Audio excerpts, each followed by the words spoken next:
수요일 새벽 하나님께서 우리에게 주시는 말씀, 고린도전서 6장 12절에서 20절까지의 말씀입니다.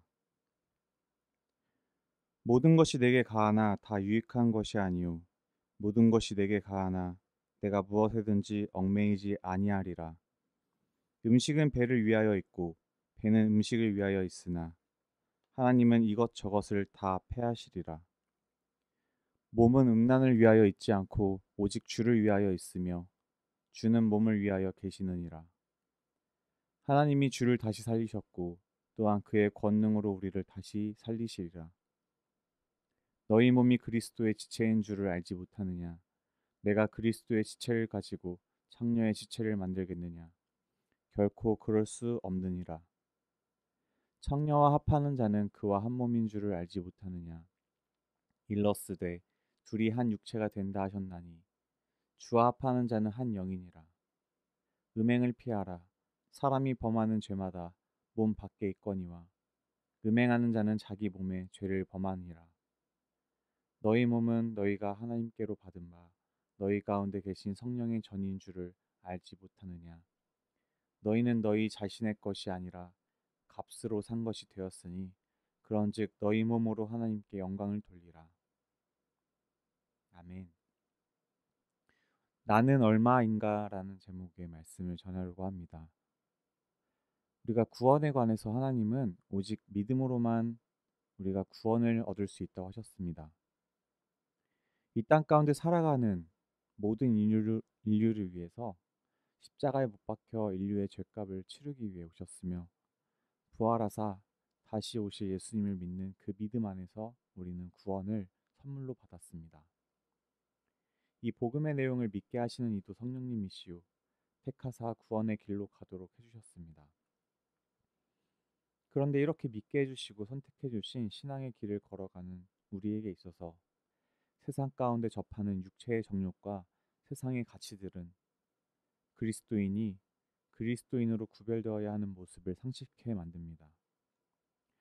고린도인들의 삶은 지적인 쾌락을 추구하던 사람들이었습니다. 바울은 이들을 향해서 외쳤습니다. 하나님께서 우리에게 주신 우리의 몸은 우리 맘대로 하라고 주신 것이 아닙니다. 구원의 길을 여시고 율법을 완성하셨지만 우리가 지킬 것을 지켜야 합니다.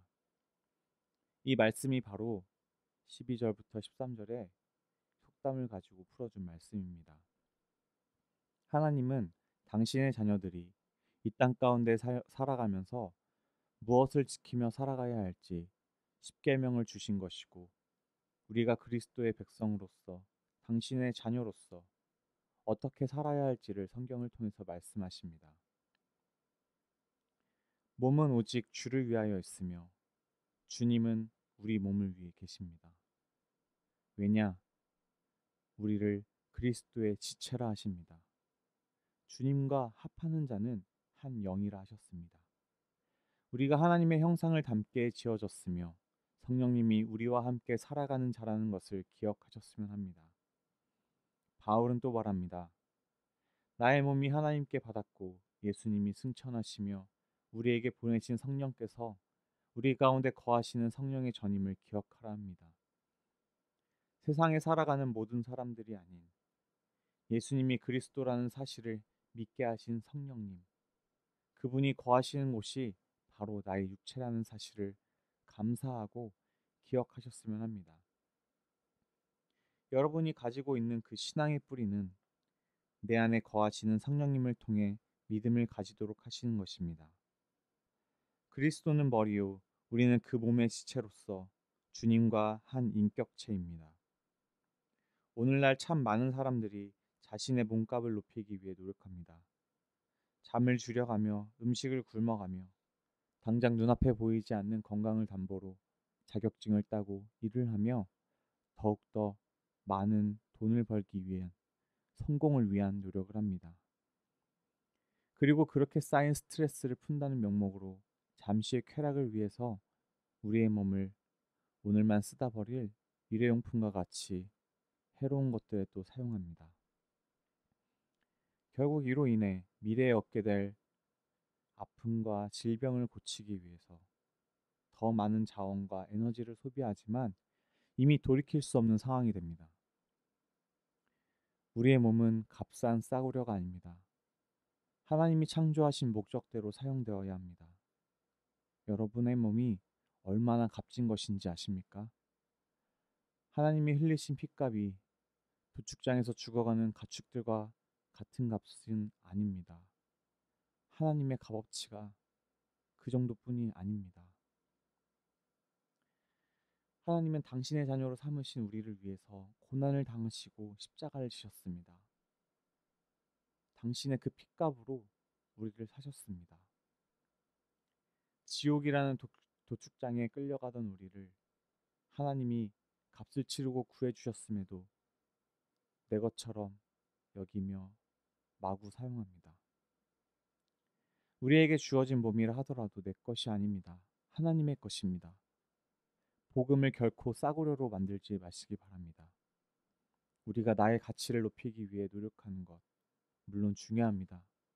그렇지만 나의 주인 되신 하나님이 기뻐하시는 방법으로 나 자신을 아끼며 사랑하며 나의 가치를 높이길 바랍니다. 노예로 팔려갔던 요셉은 보디발 장군의 아내의 유혹을 물리쳤으며 주님이 그를 들어 총리의 자리까지 앉히셨습니다. 이런 성경의 내용들을 우리는 너무나 많이 들었습니다. 너무나 잘 알고 있습니다. 그럼에도 불구하고 기억하지 않고 살아갑니다. 육체적인 즐거움들을 거부하기가 너무나 어렵습니다. 탐심과 음욕에 우리는 주님의 자리를 너무나 쉽게 내어줍니다. 오직 믿음으로 얻은 구원과는 관계없다는 생각에 너무나 쉽게 무너집니다. 성도님들, 우리 자신을 지키시기 바랍니다. 하나님의 자녀, 그리스도인답게 삶 속에서 그리스도를 드러내는 우리가 되시길 바랍니다. 하나님이 핏값으로 사신 우리 몸은 그리스도의 지체이며 하나님이 거하시는 성전이라는 것을 기억하시길 바랍니다. 구약시대 제사장들이 성전에 들어가기 전 자신들의 삶을 정결하게 유지하고 주님 앞에 온전히 회개하며 하나님의 전에 나아갔던 것을 기억하셔야 합니다. 하나님께서 주신 우리의 삶, 우리의 육체가 주님이 거하시기에 기쁨이 넘치고 은혜가 넘치고 사랑이 넘치는, 그리고 가장 중요한 하나님께 영광 돌리는 육체가 되시길 소망합니다. 기도하시겠습니다. 하나님께서 지으시고 핏값으로 사신 우리 자신을 하나님 안에서 더욱더 귀하게 여겼으면 합니다. 하나님, 우리가 주님 안에서 더욱더 엎드리며 우리 자신을 소중히 여기며 주님 안에 설 수 있도록 도와주시고 더욱더 주님과 함께 동행할 수 있는 그런 삶이 되길 주님 항상 도와주시옵소서. 오늘도 주님과 함께 동행하기 원하며 모든 말씀 예수님의 이름으로 기도드렸습니다. 아멘. 우리 함께 화면을 보시면서 기도하시겠습니다. 먼저 오늘 주신 말씀을 붙잡고 우리의 삶이 나의 값어치를 온전히 생각하며 핏값으로 사신 주님을 생각하며 살아갈 수 있도록 함께 기도하셨으면 합니다. 그리고 담임 목사님 청빙을 위해서 연희교회가 한 몸을 이루는 지체로서 머리 대신 예수님의 말씀과 뜻이 잘 전달할 수 있는 준비된 목회자를 모실 수 있도록 성도들의 영혼을 사랑하고 푸른 초장으로 인도하며 영혼의 생수를 마시며 성장시키는 목회자를 모실 수 있도록 사람의 생각과 방법이 아닌 오직 주님의 뜻과 방법으로 준비된 목회자를 모실 수 있도록 기도해 주시기 바랍니다. 또한 코로나19의 조속적인 종식과 교회와 모든 성도들의 안전을 위해서, 또한 이응복 이정미 선교사님의 사역과 건강을 위해서, 마지막으로 노정자 권사님 어깨인대 회복을 위해서 이 화면을 보시며 함께 기도하시겠습니다.